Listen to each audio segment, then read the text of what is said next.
পশ্চিমবঙ্গের high voltage Lok Sabha কেন্দ্রগুলির মধ্যে বালুরঘাট লোকসভা কেন্দ্র অন্যতম। এই লোকসভা কেন্দ্রে একদিকে রয়েছে বিজেপির রাজ্য সভাপতি সুকান্ত মজুমদার, অন্যদিকে রয়েছে রাজ্যের মন্ত্রী তথা তৃণমূল প্রার্থী বিপ্লব মিত্র। হেভিওয়েট এই দুই প্রার্থীর নির্বাচনী লড়াইয়ে ইতিমধ্যে তেতে উঠেছে বালুরঘাট লোকসভা কেন্দ্র। এই প্রেক্ষাপটে দাঁড়িয়ে আগামী 6 এপ্রিল তপনে তৃণমূল প্রার্থী বিপ্লব মিত্রের সমর্থনে নির্বাচনী সভা করতে চলেছেন খোদ তৃণমূল সুপ্রিমো মমতা বন্দ্যোপাধ্যায়। এই সভাকে ঘিরে জোর প্রস্তুতি শুরু হয়েছে। এই মুহূর্তে দিনরাত এক করে সভা মঞ্চ তৈরির কাজ চলছে। পাশাপাশি নির্বাচনী সভাকে সাফল্যমণ্ডিত করতে মাটি কামড়ে জেলা জুড়ে প্রচার চালাচ্ছেন তৃণমূল নেতৃত্ব। মূলত লোকসভা নির্বাচনকে কেন্দ্র করে তৃণমূল সুপ্রিমো বিশেষ কি বার্তা দেন তা শোনবার জন্য মুখিয়ে রয়েছেন জেলার শীর্ষ তৃণমূল নেতৃত্ব ও সাধারণ কর্মী সমর্থকেরা। লক্ষাধিক জনসমাগমের লক্ষ্যমাত্রা নিয়ে জোর প্রস্তুতি শুরু করেছে জেলা তৃণমূল শীর্ষ নেতৃত্ব। এ বিষয়ে তৃণমূল ব্লক সভাপতি সুব্রত ধর জানিয়েছে, আমাদের কাছে অনেকটাই বড় একটা গর্বের বিষয় যে আমাদের বালুরঘাট যে লোকসভা আসন, আমাদের সেই বালুরঘাট লোকসভা আসনে আমাদের প্রিয় নেতা, আমাদের রাজ্যের মন্ত্রী সম্মানীয় বিপ্লব মিত্র মহাশয়কে আমাদের নেত্রী মমতা বন্দ্যোপাধ্যায় প্রার্থী করেছেন। প্রথম কথা, এটা তো আমাদের গর্বের বিষয়। আর দ্বিতীয় কথা, যে বালুরঘাট বিধানসভা আসনের প্রার্থীর প্রচার হয়ে আমাদের বিপ্লব মিত্র মহাশয়ের হয়ে প্রচার সমর্থনে আজকে আমাদের সর্বোচ্চ নেত্রী মমতা বন্দ্যোপাধ্যায় তপনকে বেছে নিয়েছেন। সুতরাং এটা আমাদের কাছে অত্যন্ত গর্বের।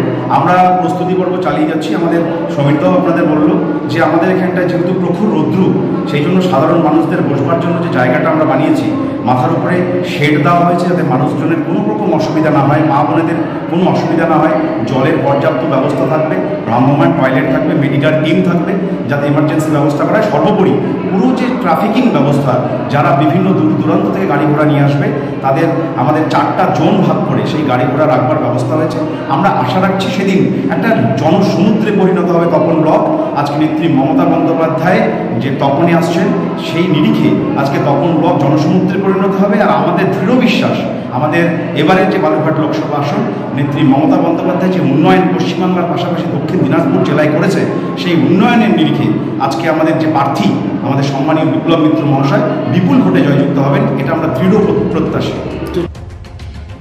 আগামী 6 এপ্রিল তপনের এই সভার প্রস্তুতি কি রয়েছে তার ছবি তুলে ধরেছেন আমাদের প্রতিনিধি রাজু হালদার। লোকসভা নির্বাচনে বাকি আর মাত্র 3 সপ্তাহ। তার আগে তৃণমূল সুপ্রিমো মমতা বন্দ্যোপাধ্যায় আগামী 6 এপ্রিল তপনের বাগুইট মাঠে সভা করতে আসছেন। এই রাজনৈতিক সভাকে ঘিরে ইতিমধ্যে তৃণমূল শিবিরে প্রচুর প্রস্তুতি শুরু হয়ে গিয়েছে। জেলার তৃণমূল শীর্ষ নেতৃত্বরা দফায় দফায় বৈঠক করছেন, সেই সঙ্গে সেজে উঠছে সভা মঞ্চ এবং সংলগ্ন এরিয়া। এই সভা তৃণমূলের জন্য অত্যন্ত গুরুত্বপূর্ণ এবং তাৎপর্যপূর্ণ একটি সভা হতে চলেছে। এই সভা থেকে মুখ্যমন্ত্রী তৃণমূল কর্মী সমর্থক নেতৃত্বদের কি বার্তা দেন সেটা শুনবার জন্য এই মুহূর্তে উন্মুখ হয়ে রয়েছেন তৃণমূল কর্মী সমর্থক এবং নেতৃত্ব। সূত্রের খবর যেটা জানা যাচ্ছে যে নির্বাচনের যে একটা রাশ বা নির্বাচনের যে একটা বাঁধন বা একটা দিক নির্দেশ, যেটা ভীষণ প্রয়োজন একটি দলের ক্ষেত্রে, সেইটাই মুখ্যমন্ত্রী তথা তৃণমূল সুপ্রিমো এই সভামঞ্চ থেকে তৃণমূল কর্মীদের জন্য দিতে চলেছেন এবং একটি অভিমুখ তৈরি করতে চলেছেন বলেই খবর। এখন এই সভা ঘিরে প্রস্তুতি তো চলছে, এই সভা কতটা সফল হচ্ছে, কর্মী সমর্থকদের কতটা উপস্থিতি থাকছে তার দিকে আমাদের নজর থাকবে এবং মমতা বন্দ্যোপাধ্যায় কি বার্তা দেন সেদিকেও আমাদের নজর থাকবে।